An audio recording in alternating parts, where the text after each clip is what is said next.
कार्य के बारे में हम डिस्कस कर चुके हैं। अब टॉपिक पढ़ेंगे हम ऊर्जा, ठीक है ना। तो कोई भी काम यदि हमको करना है, ठीक है ना, जैसे लिखना या पढ़ना है या खेतों में जाकर काम करना है, तो उसके लिए हमको ऊर्जा की आवश्यकता होती है। और ऊर्जा हमको कहाँ से मिलती है? भोजन करने से, ठीक है ना। तो ऊर्जा की परिभाषा हम कैसे दे सकते हैं? ठीक है, कैसे दे सकते हैं? तो किसी वस्तु के कार्य करने की कुल क्षमता को ऊर्जा कहते हैं। जितनी ज़्यादा ऊर्जा उतना हम कार्य कर सकते हैं, ठीक है ना। तो किसी वस्तु के कार्य करने की कुल क्षमता को ऊर्जा कहते हैं। प्रत्येक कार्य को करने के लिए ऊर्जा की आवश्यकता होती है, ठीक है। कार्य की भांति ऊर्जा को मात्रक जो है जूल है, इसका विमीय सूत्र ml²T-2 है, ठीक है ना। एक बार पुनः देख लेते हैं। कार्य करने की क्षमता को ही क्या कहते हैं? ऊर्जा कहते हैं, ठीक है। किसी वस्तु द्वारा उसकी गति, स्थिति या विन्यास के कारण प्राप्त की गई या छोड़ी गई ऊर्जा को उसकी यांत्रिक ऊर्जा कहते हैं, ठीक है। किसी वस्तु की गति के कारण या उसकी स्थिति के कारण या विन्यास के कारण जो ऊर्जा होती है उसे क्या कहते हैं? यांत्रिक ऊर्जा कहते हैं। यांत्रिक ऊर्जा दो प्रकार की होती है, गतिज ऊर्जा और स्थितिज ऊर्जा। गतिज मतलब समझ में आ रहा है, गति के कारण ऊर्जा होगी। स्थितिज मतलब उसकी स्थिति के कारण ऊर्जा होगी, ठीक है। गतिज ऊर्जा पहले समझते हैं। काइनेटिक एनर्जी के से प्रदर्शित करते हैं इसको। किसी वस्तु में उसकी गति के कारण ऊर्जा को उसकी गतिज ऊर्जा कहते हैं। गति के कारण जो ऊर्जा होगी उसको क्या कहेंगे? गतिज ऊर्जा कहेंगे। जैसे बॉल लुढ़क रहा है, ठीक है, वो गति में है, मतलब उसमें कहीं ना कहीं ऊर्जा है, ठीक है ना। जैसे आप लोगों ने देखा होगा बांधों में पानी जो है ऊपर से गिरता है तो टरबाइन चलता है, तो उसमें क्या आ गई? यंत्र चल रहा है तो यांत्रिक ऊर्जा। और यंत्र के चलने से या गति करने से गतिज ऊर्जा आ गई, ठीक है ना। और गतिज ऊर्जा किस में परिवर्तित हो जाती है? विद्युत ऊर्जा में परिवर्तित हो जाती है, ठीक है ना। तो गति के कारण जो ऊर्जा होती है उसे क्या कहते हैं? गतिज ऊर्जा कहते हैं। गतिज ऊर्जा के लिए व्यंजक देखते हैं, इम्पॉर्टेंट है। माना कि m द्रव्यमान की वस्तु v वेग से गतिमान है, ठीक है। कौन से वेग से? स्मॉल v वेग से गतिमान है। उस पर अवरोधी बल कैपिटल वेक्टर F लगाने पर, आरोपित करने पर मंदन A उत्पन्न हो जाता है। मंदन मतलब वेग में कमी हो रहा है, ठीक है ना। वेग में बढ़ोतरी होगी तो उसे क्या कहेंगे? त्वरण कहते हैं। और कमी होगा तो क्या कहेंगे? मंदन कहते हैं, ठीक है। जिससे वस्तु d दूरी तय करके रुक जाती है, ठीक है। ये कोई वस्तु है जो v वेग से गतिशील है, ठीक है ना। इस प्रकार से v वेग से आगे बढ़ रही है और हमने इधर से इसको रोकने के लिए बल लगाया। अवरोधी बल मतलब इसको विरोध करने, तो ये क्या होगा? कुछ दूर चलकर रुक जाएगा। तो कितना दूरी? d दूरी तय करके रुक जा रहा है, ठीक है। तब वस्तु द्वारा विरामावस्था में आने तक किया गया कार्य, ठीक है, चल रहा है, बल लगाया, कुछ दूर जाके रुक गया, ठीक है। तो विरामावस्था में आने तक किया गया कार्य बल गुणा बल की दिशा में विस्थापन, ठीक है। तो यहाँ W बराबर लेंगे हम F इंटू डी। क्या लेंगे? बल इंटू विस्थापन होता है। अब हम जानते हैं बल बराबर क्या होता है? द्रव्यमान गुणित त्वरण। तो यहाँ बल की जगह रख दिया मैंने ma, ठीक है। तो कार्य बराबर कितना आ गया? W बराबर mad, ठीक है। गति के तृतीय समीकरण से v² = u² + 2as ये होता है, हम सभी को पता है। वस्तु का अंतिम वेग क्या होगा? भाई बल लगाए तो अंत में जाके वो क्या हो गया? रुक गया। तो रुकने में वेग क्या होगा? 0। तो अंतिम वेग हो गया 0। प्रारंभिक वेग क्या था? Small v। तो प्रारंभिक वेग की जगह स्मॉल v लिखा है मैंने, +2। यहाँ त्वरण की जगह मंदन उत्पन्न हो रहा है इसलिए -a लिखेंगे, इंटू विस्थापन क्या है? d। क्या है? विस्थापन d है, तो s की जगह d लिखेंगे, ठीक है।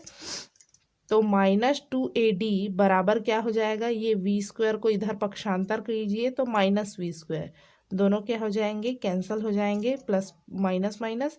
तो हमारे पास आएगा ad बराबर v² पॉजिटिव में आएगा ना, माइनस माइनस प्लस हो गया, अपॉन 2। AD का मान कितना आ गया, v²/2। तो समीकरण 2 में AD का मान रखेंगे तो v²/2, W को हम लिख सकते हैं 1/2 mv²। यही कार्य क्या कहलाती है, वस्तु की गतिज ऊर्जा कहलाती है।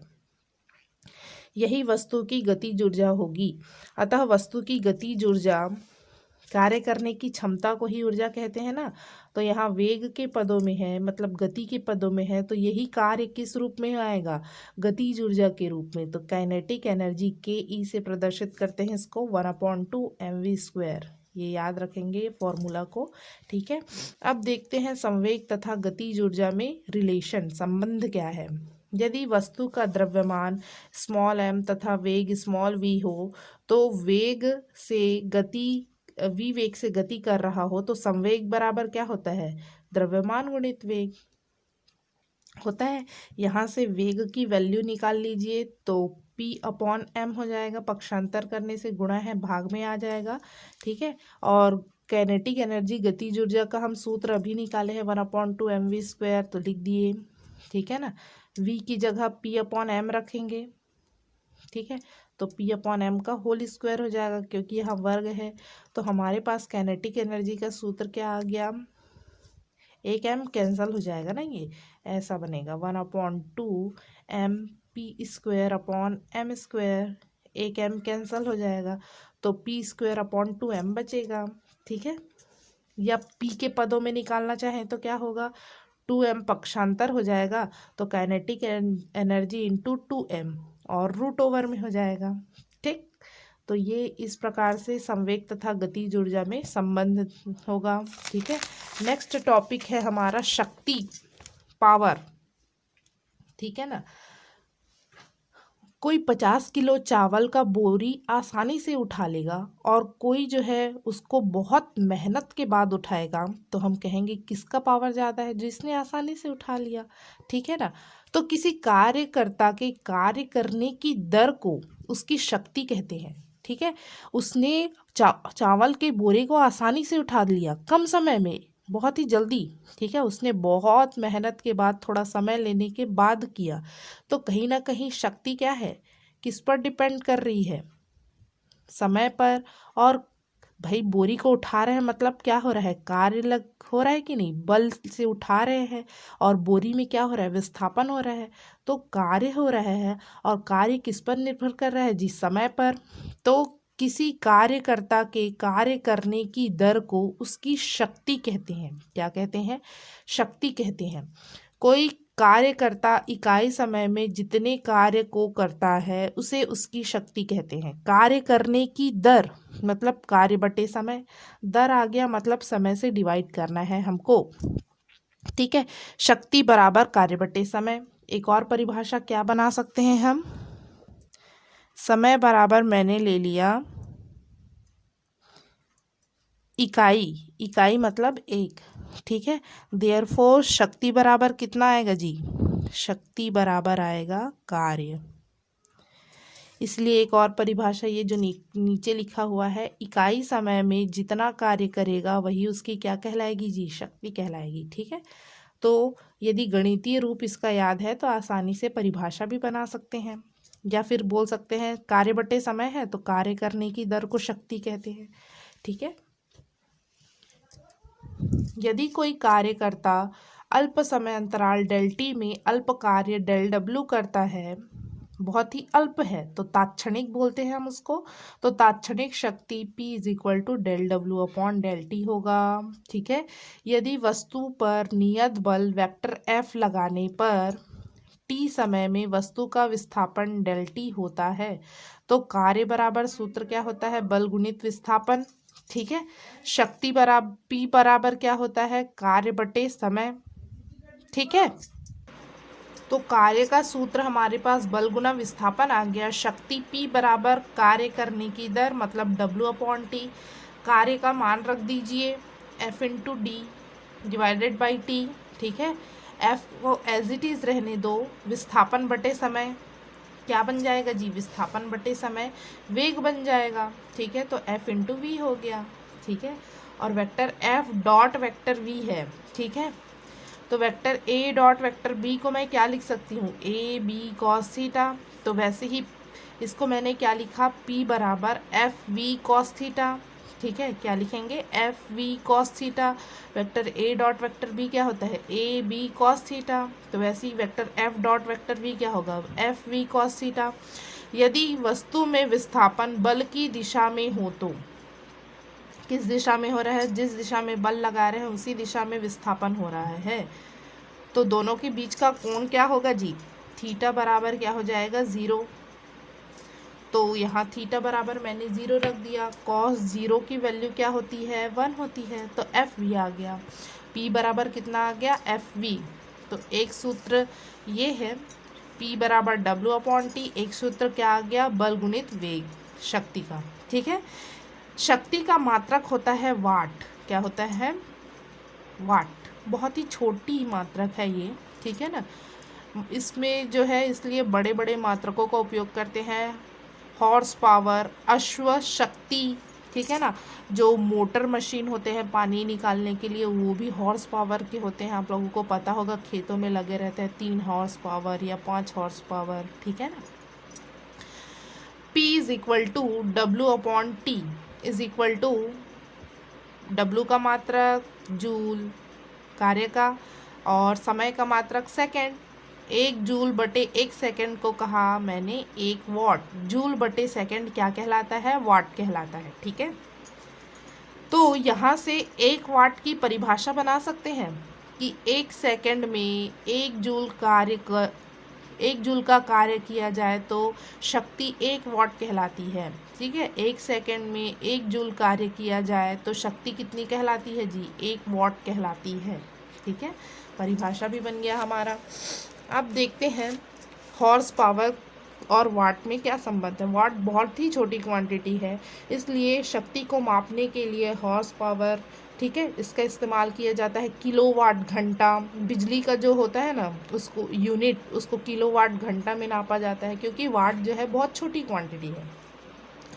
तो एक अश्व शक्ति horse power is equal to होता है 746 वॉट, ठीक है। एक अश्व शक्ति हॉर्स पावर बराबर क्या होता है, 746 वॉट। वाट को क्या लिख सकते हैं, जूल पर सेकेंड, जूल बटे सेकेंड ही होता है ना, ठीक है। इस प्रकार से भी लिख सकते हैं या ऐसे भी लिख सकते हैं। इसका विमीय सूत्र होता है ml² t-3, ठीक है। कैसे आया, तो P बराबर होता है W अपॉन टी, ठीक है। W का विमीय सूत्र ml² t-2, और समय का क्या होगा t, ये ऊपर जाएगा तो -1, तो ये जुड़ जाएगा -3 हो जाएगा, ठीक है ना। ऊर्जा का बड़ा मात्रक होता है किलोवाट घंटा का उपयोग करते हैं, ठीक है ना। ऊर्जा का कौन सा मात्रक उपयोग करते हैं हम, किलोवाट घंटा। ऊर्जा का मात्रक है तो क्या हम कह सकते हैं कि ये कार्य का भी मात्रक होगा, ठीक है ना। तो हमारे पास शक्ति बराबर सूत्र है कार्य बटे समय, क्योंकि ऊर्जा का मात्रक भी क्या है जी, जूल। कार्य का मात्रक जूल है, तो ऊर्जा का मात्रक यहाँ किलोवाट घंटा है, तो हम कह सकते हैं कि कार्य का मात्रक भी क्या होगा, किलोवाट घंटा, ठीक है। तो शक्ति बराबर हमारे पास सूत्र है कार्य बटे समय, ठीक है। तो कार्य बराबर क्या होगा, टी को पक्षांतर कर दो, शक्ति इंटू समय, क्या होगा, शक्ति इंटू समय। तो 1 किलोवाट घंटा, कार्य बराबर 1 किलोवाट घंटा ले लिया मैंने, कार्य का मात्रक किलोवाट घंटा ले लिया है। तो यहाँ पर इसको चेंज कीजिए, 1 किलोवाट ये शक्ति का मात्रक हो गया, समय का मात्रक घंटा हो गया जी, ठीक है ना। शक्ति का मात्रक किलोवाट, समय का मात्रक घंटा, ठीक है। 1 किलोवाट और 1 घंटा ले लिए, ठीक है। किलो मतलब समझते हैं, 1 किलोग्राम बराबर क्या होता है, 1000 ग्राम होता है कि नहीं। तो वैसे ही 1 किलोवाट बराबर होगा 1000 वाट, या इसी को 10 की घात 3 भी लिख सकते हैं, ठीक है ना। तो यहाँ 10 की घात 3 वाट लिखे हैं, और घंटा को सेकंड में चेंज करेंगे तो 60 × 60 मतलब 3600 सेकंड आता है, ठीक है ना। उसी को मैंने इस रूप में लिख लिया, ठीक है, 10 की घात के रूप में। तो ये लिखना हम लोगों ने सीखा है। ये जो पहला रहता है पॉइंट, वो हमेशा 10 से कम होना चाहिए। तो इसको इस प्रकार से समझ सकते हैं, 10 की घात 3 इंटू 3600 सेकेंड आता, ठीक है ना। यहाँ देखिए 10 की घात 3 और ये कितना हो जाएगा 3600 सेकेंड। अब उसको कैसे चेंज करेंगे, ध्यान दीजिए। 10 की घात 3 रहा, 3600 को मैं लिख सकती हूँ 36 इंटू 100 लिख सकते हैं, ठीक है। तो यहाँ 36 गुना 10 की घात क्या हो जाएगा, ये 2 और जुड़ जाएगा, 3 2 5 हो जाएगा, 10 की घात 5। पर इसको ऐसा नहीं लिख सकते 36, हमेशा 10 से छोटा होना चाहिए जो सामने वाली वैल्यू है। तो इसलिए क्या किया मैंने, 10 से गुणा भी कर दिया और 10 से भाग भी कर दिया। क्या किए, 10 से गुणा और 10 से भाग। तो 36/10 मतलब 3.6 लिख सकते हैं। और 10 और ये 10 की घात 5 कितना हो जाएगा, गुणा में है तो 10 की घात 6, इसलिए कितना आया 3.6 इंटू 10 की घात 6। तो इसलिए 1 किलोवाट घंटा बराबर हो जाएगा 3.6 इंटू 10⁶ वाट को मैं क्या लिख सकती हूँ, जूल बटे सेकेंड, वही तो होता है ना भाई। अब भी देखें हम लोग, जूल बटे सेकेंड इंटू सेकेंड, सेकेंड से क्या सेकेंड कट गया, 3.6 इंटू 10⁶ जूल, ठीक है। यदि किलोवाट घंटा को जूल में चेंज करना है तो किससे गुणा करना पड़ेगा, 3.6 इंटू 10⁶ से, ठीक है। ये कभी कभी पूछ सकता है 1 नंबर या 2 नंबर में, ठीक है ना। तो ध्यान से समझेंगे इसको।